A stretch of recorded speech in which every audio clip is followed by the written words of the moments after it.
It's a big game in Athens this Saturday night because the Georgia Bulldogs are in it, but rest assured, I've got the keys to victory. The How About That Dogs cast is powered by Alumni Hall.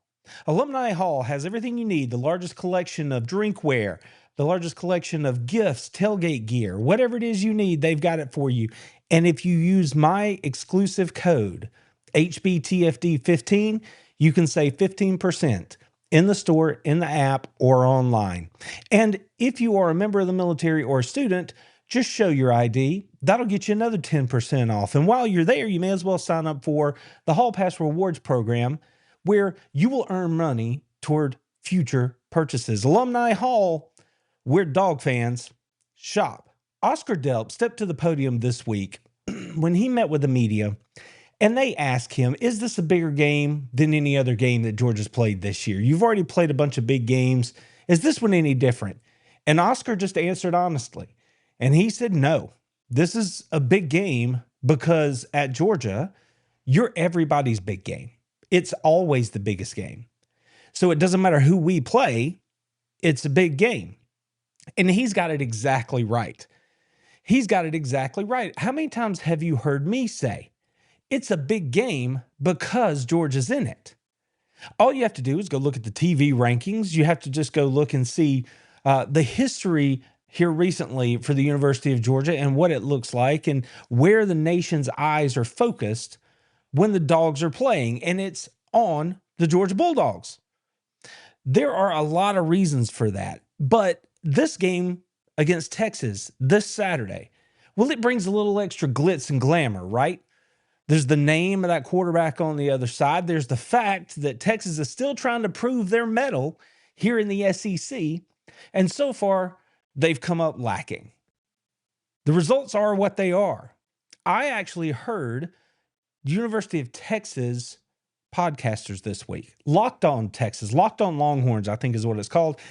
He came straight out and said, this is the biggest game of the year for the Texas Longhorns, not Oklahoma, not Texas A&M.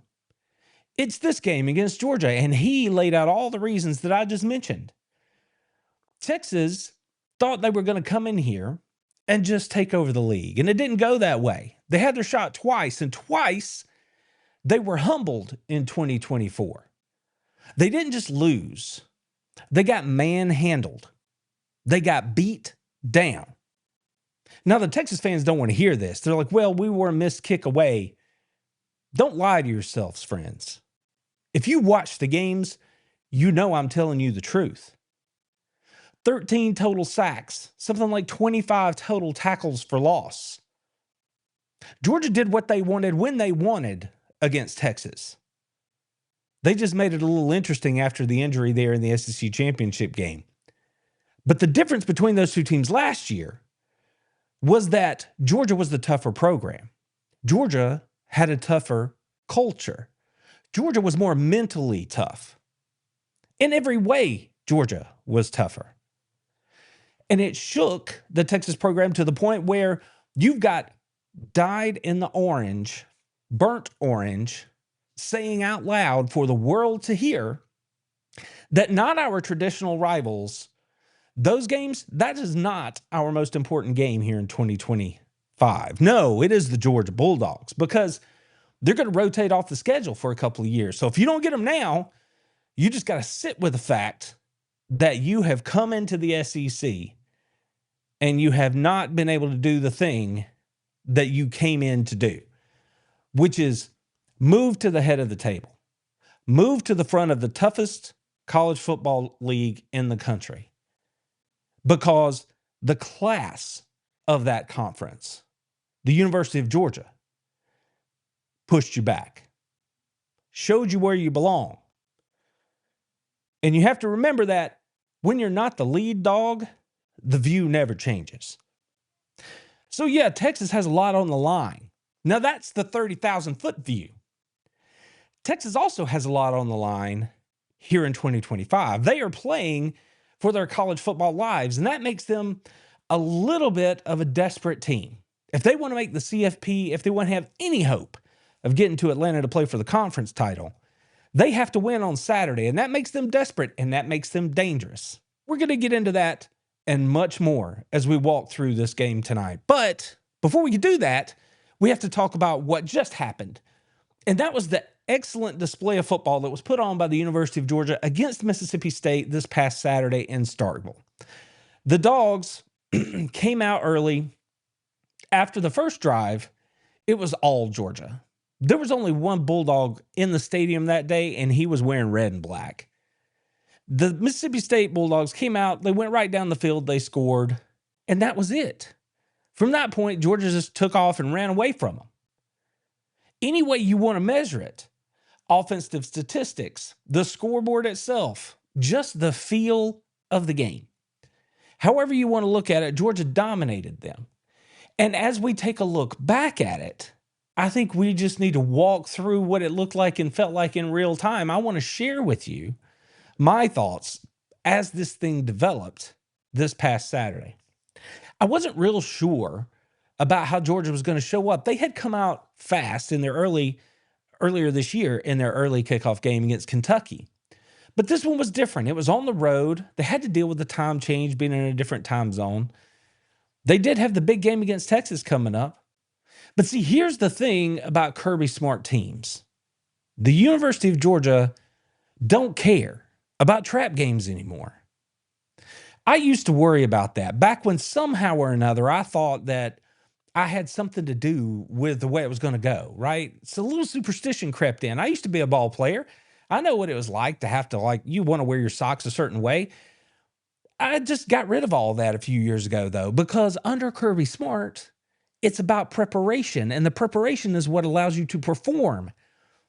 I knew Georgia was locked in when I was listening to the Thursday night show, the call-in show that Coach does every week. And there was a point in the call-in show where he was breaking down Mississippi State's punters and the fact that they had two, a right-footed one and a left-footed one, and how that could impact whether or not they were going to fake it on any punt. When I heard him talking about punters, and not just one, but the depth chart on it, I knew the Dogs were locked in. And when they got out there to play, they looked locked in. For the first time this year, we saw a little aggressiveness getting the quarterback on the ground. 3 sacks in the game total. Gunner was still doing what Gunner does, working off the play action. Georgia was running the football, and they were playing on defense and tackling in space. Nate Frazier had a huge day. 12 carries, 181. They could do whatever they wanted to do against Mississippi State. On the ground, through the air, on defense. We saw young players show up. Quintavious Johnson, Elias Williams. Chauncey Bowen's still doing his thing. Play after play was made. The Dogs were hitting on all cylinders on Saturday. That is what you do when you get to the point in the season where, I pointed to it, they're going to start to go up. They're going to start to improve. This team's going to come together. That's what we're seeing. Monroe Freeling's telling you that. He's like, this is what Georgia does. We execute. We came out focused, and they got the job done. Then a little trickeration there, standing on the field on the 4th down call. Got them to jump off sides. And then what's another sign of a good team? You get another chance, you get an extra life, and then you make the team pay for it. Next play, touchdown. Zach Branch right back in the end zone. Again, however you want to look at it, Georgia really couldn't do anything wrong after that opening drive. Gunnar Stockton used all of his weapons, his tight ends, his running backs. He was in complete control. Every bit, the field general on Saturday against Mississippi State. And as the game went on, that offensive line, they just leaned on people to the tune of over 300 yards rushing. Georgia is now averaging over 200 yards a game for the year after that explosion that they had on Saturday. The thing about this Georgia team, and I trust that you are here because you trusted what I had to say, they are getting better. Are they the teams that we've seen in the past? No, they're different, but they are improving. And as they feel themselves, as they settle in, as they continue to grow as a team, we're going to see them continue to do this kind of thing. Now, I will give you that this was Mississippi State, but this was also a Mississippi State team that had taken every conference game right down to the wire. But they didn't have anything for Georgia on Saturday. There was nothing there that was going to keep Mississippi State in this game. The bottom line is Georgia had the better athletes, and Georgia took care of business. Gunnar Stockton, extremely efficient, just as he's been all year. Didn't turn the football over. Touchdowns. The run game was doing what it was supposed to do. And they enjoyed it. And it's not just that they out-athleted Mississippi State. That's not what it was. What it come down to, and I talked about this just yesterday in a video, what it come down to is that Georgia was wanting to go win in this way. And what do I mean by that? I mean, they weren't just blocking dudes and then letting the play continue on without them. No, they were engaging and driving guys 10 yards down the field. I saw Oscar Delp on more than one occasion take his man and drive him either straight into the ground after pushing him backwards 5-10 yards, or 10-15 yards into the bench and plant him on the seats over there. Should have charged him for a ticket. When you've got guys getting after it like that, when you've got Zachariah Branch as the lead blocker, once the play got into a broken field on the Noah Thomas touchdown catch and run, you know they're getting after it. Branch is one of the most diminutive players at the wide receiver position, and he was the one paving the way for Noah Thomas on that play. The Dogs were about it. They were about the physicality that it took to have that kind of day. Didn't matter that they were on the road. It didn't matter that it was Mississippi State. It didn't matter that they were already in control. At the half, Kirby said, we're not done yet. We're going to go back out there and put some more points on the board. And that's exactly what they did. Once the game was clearly in hand and they were up by 31 early in the third quarter, he was like, okay, we'll kind of take our foot off the gas here a little bit. And at the end of the day, Mississippi State put a number on the board that made this game look closer than it was. This was much more of a victory than the 20 points that wound up being the final on the scoreboard. But again, it wasn't just the offense, it was the defense. Raylan Wilson had a sack. Gabe Harris had a sack, knocked Blake Shapen out of the game, which in retrospect was probably a good thing for Mississippi State's offense, because the young kid, Kamario Taylor's a ball player, and he was able to do some things for them, and they were able to put some points on the board after the Dogs started to roll in some of their, backups for a little experience. But in a demonstrative fashion, the Georgia Bulldogs went out there and collected their 900th all-time victory. That is rare air. Georgia has been consistent for a lot of years, but clearly, over the last decade, things have been shifted into a higher gear. And now Georgia sits in a group that is undeniable as being one of the greatest programs in the history of the sport. There are things I can't say on YouTube, but I say them on How About Them Dogs Plus. Want to learn more? Just click the link below. Go premium. Be elite. The Texas Longhorns, the preseason #1 team in the country, is going to make their way to the Classic City this Saturday to take on the #5 ranked Georgia Bulldogs in what is now a top 10 matchup. Texas has been all over the place this year. Again, I mentioned it, preseason #1, they go out, take a loss in the first game, which, by the way, Texas has not been good on the road this year, but maybe we'll talk about that more in a second. They continued to mess around, and then they wound up taking another loss, and then they found themselves out of the top 25. Now they've come back out, they've beaten up on a couple of teams that they should have and escaped in a couple of games that maybe they shouldn't have, and gotten themselves back into the discussion for the college football playoff. Now, all that really makes no never mind, because Georgia's been worried about Georgia, but Texas, they think they're riding high right now on the heels and the performance of Arch Manning. They think he's figured it out a little bit. They think that over the last 2 games, his performance where he's thrown for almost 700 yards, they think that signals something bigger for the Longhorns, and it might. Arch has definitely played better, and that's coincided with his offensive line playing better. It's coincided with Steve Sarkisian calling a different game. I mean, think about what we saw against Vanderbilt. It's not like they're asking that offensive line to block him up for 5, 6, 7, 8 seconds. No, they're getting the ball out of his hand, and they're getting the ball into the hands of his playmakers, Ryan Wingo and others. It's a solid game plan. Helps you on 2 fronts. A, you don't have to try to block all those pass rushers with an offensive line that has been susceptible to getting your quarterback beat up. And B, you want to get the ball to the guys that can do something with it, much like Georgia does. Get it out there, let them make a play for you. So this has worked well for Arch and the boys over the last couple of games. As I mentioned, Ryan Wingo, he had a dislocated thumb, I believe it was, in the game last week against Vanderbilt, but it looks like he's going to be back. So that's a key point for this Texas offense because they're sure not running the ball real well. And there are other playmakers at wide receiver that Texas can turn to. Wingo's not alone, but he's the name that you're going to know. It looks like he's going to be able to go, and they're going to give him every opportunity to make plays against Georgia. And why wouldn't you?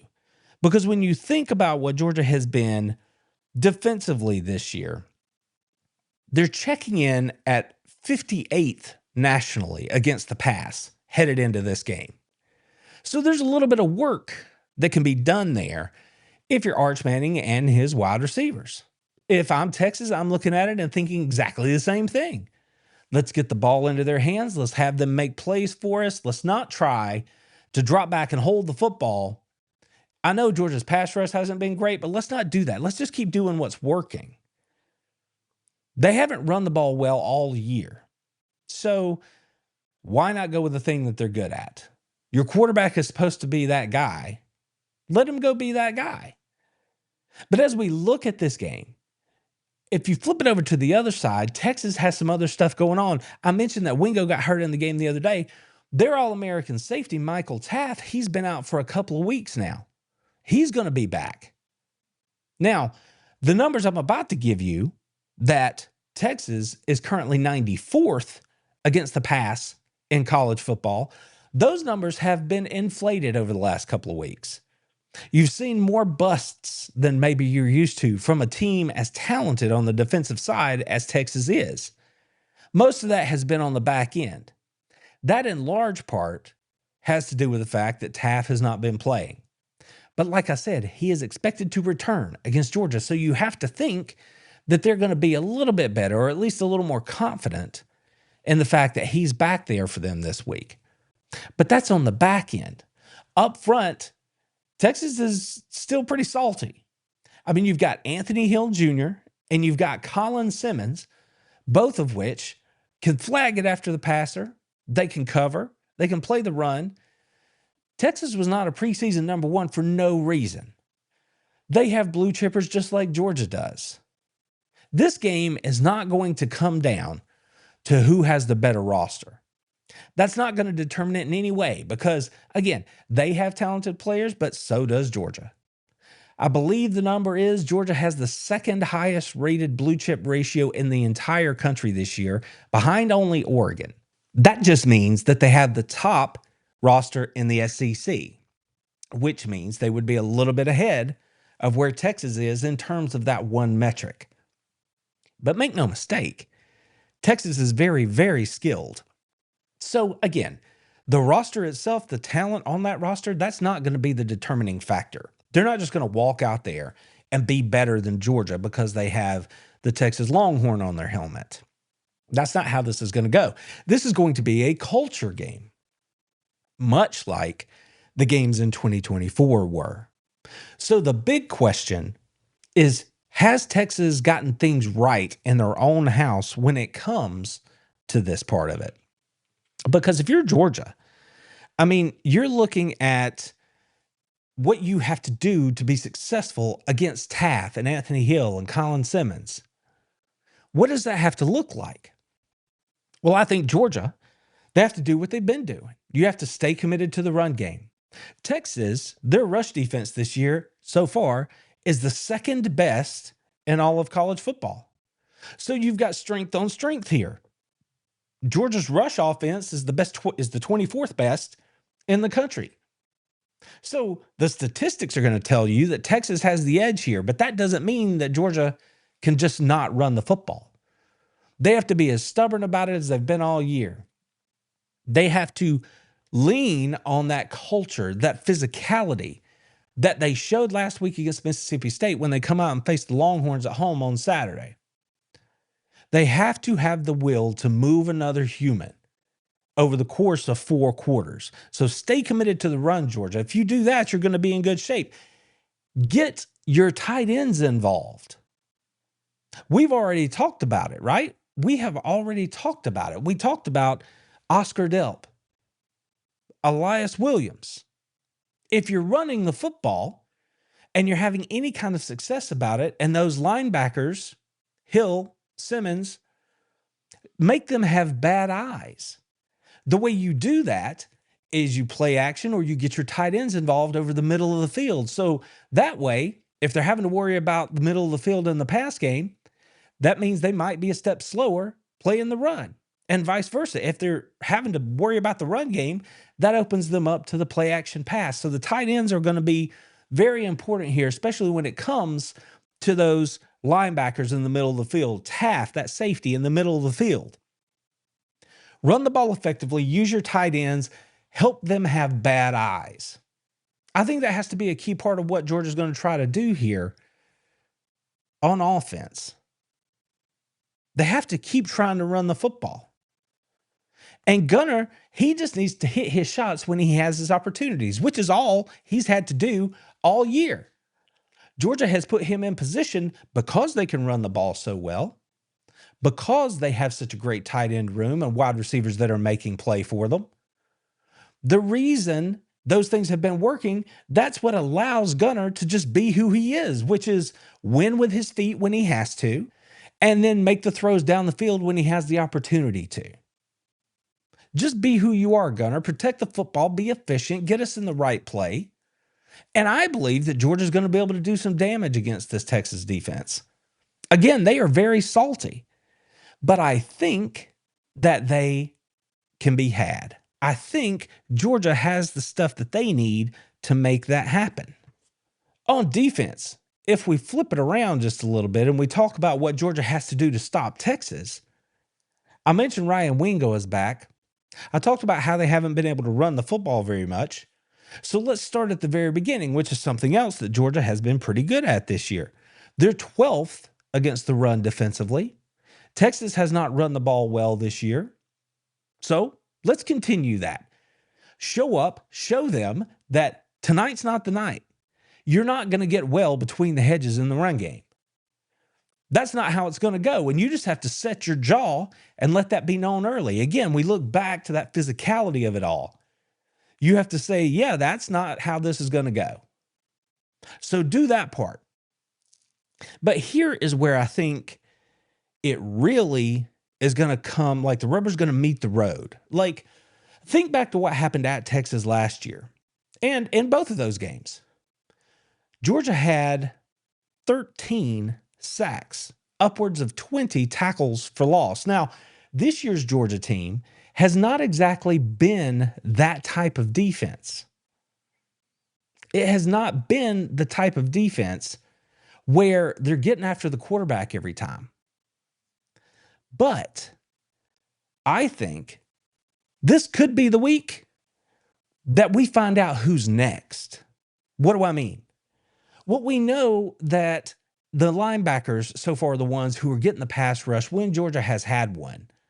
We know that the defensive line hasn't really been able to come through in that area for them so far. Now, that doesn't mean that they're not affecting the quarterback. It just means they're not getting him on the ground. But against Mississippi State, we saw some things that could tell us that there's going to be a shift in that moving forward. I think that's important on a couple of levels. One, it's not like Georgia's not going to be trying to get to Arch. They are.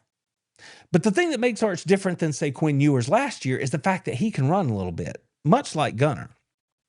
So when Georgia is trying to get to him, they're going to have to rush him the right way, which is get up the field on the edges, whether it's an outside linebacker coming with pressure or a classic down edge, but get up the field and create that box so that Arch has to step up. Don't let him escape outside.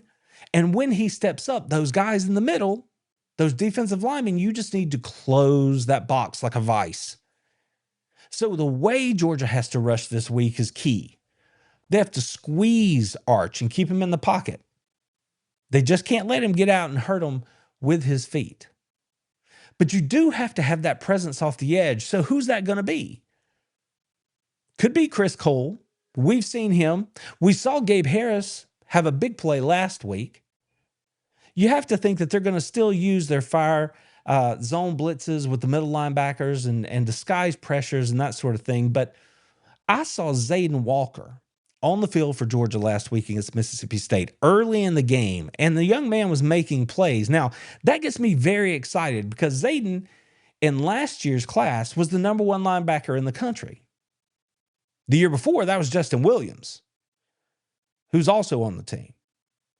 But last year it was Zayden. And now Zayden has built his body and gotten enough reps to where he feels confident that he can go out there and play early in the game, and the Dogs are putting him on the field. Think back to when you first saw Jalen Walker.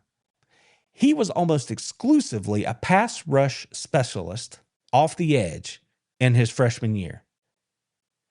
I think this could be the week that we see Zayden Walker try to take that role, step into that role a little bit, at least be one of the bodies that gets rolled into that group. So who's going to be next? Who's going to come off that edge and bring a little bit of more pressure? Force Arch back up into the teeth of that defensive line, which if they're doing the job correctly, is going to be right there waiting for him. I'm going to be very interested in seeing that. I'm also going to be very interested in seeing who the enforcer is going to be for this team, because this is one of those games where it comes down to who is going to punish Texas for trying to come into Athens and not quite have their jaw set. Who is going to be that guy for Georgia?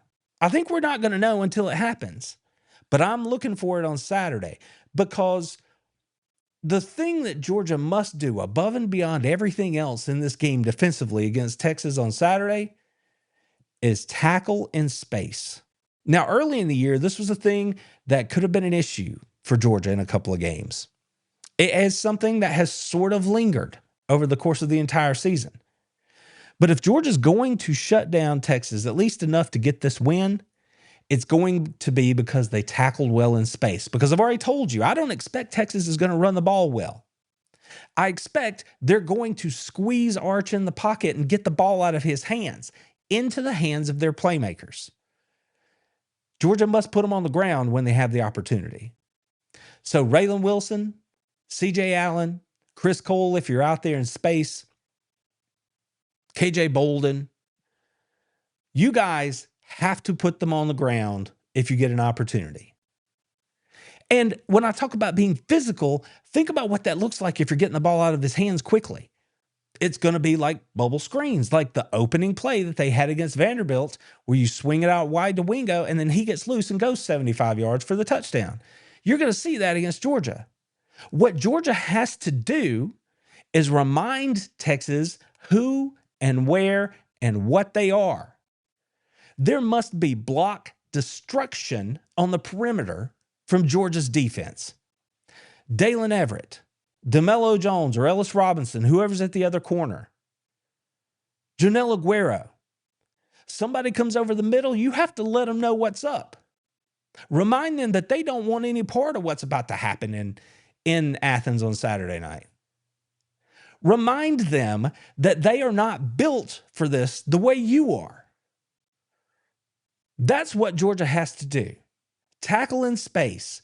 Limit the yards after catch. If they do that and everything else is chalk for this Georgia defense on Saturday night, meaning they do what they've done all year, then I think Georgia's going to be successful in slowing down this Texas offense.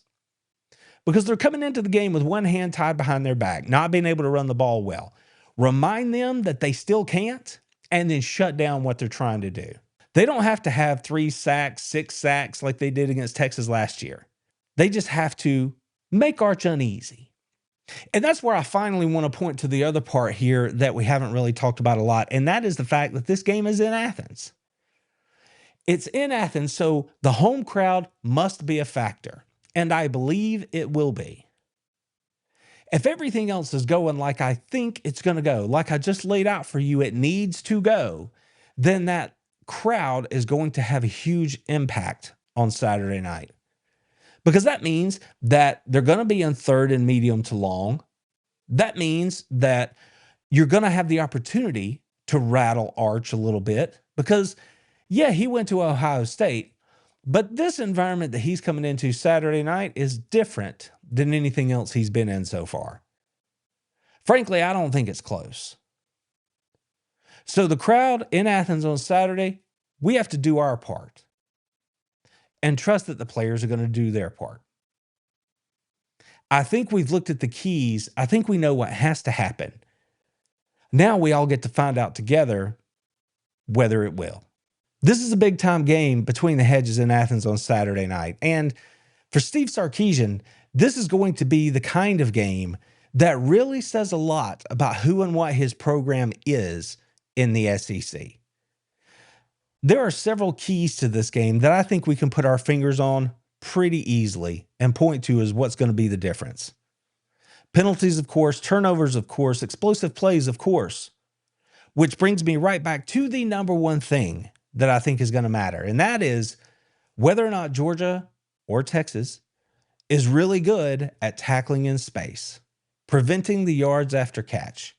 Whichever team does a better job of that, I think they are going to be out in front in terms of who's going to win this thing. Georgia, they simply need to show up and do what they've been doing so far this year. On defense, that means stop the run. It means be physical. And then put them on the ground when you get the opportunity in the yards after catch statistic number. Offensively, let's just keep running the football. Yeah, I know Texas is good at it, but you're pretty good at toting it. So let's go out there and prove through the physicality, through the DNA traits that we see in this Georgia team every week. Let's go prove that you are about it the way we all believe that you are. I want to make sure that we see the tight ends on Saturday night because I think it's going to have a lot to do with moving those safeties and linebackers in a way that's going to allow Gunner to then do what he does so well, which is be efficient with the football and use his legs when he needs to. If all these things come together, I think Georgia comes out of the game on Saturday night with another victory over the Texas Longhorns, the third time inside a calendar year. Almost. Go Dogs! Told him, how about them fucking dogs? That's what I told him.